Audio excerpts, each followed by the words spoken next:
Kundi mas maganda ho ang inyong boses ay ibigay niyo kay Lord. Sa gayon, natuwa si Lord. At pag natuwa si Lord, ay pagpapalain niya kayo. Sa next Sunday, pastor, ako kakanta. At yung mga Hindi ko next Pwede Sunday, bang magkaanak? ako kakanta. kapag ipinagamit niyo kay Lord yung inyong boses, maaaring bibigyan kay the Lord ng anak na singer. Katulad po ni Ron Kenoli. Si Ron Kenoli po ay isang kilalang singer sa panahon ng 1990s. Kung hindi ko nagkamali. 1990s.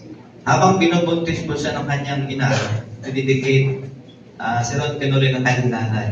Ang sabi ng kanyang nanay ay ang batang ito ay silang niya, paglaki niya ay maging worshipper. At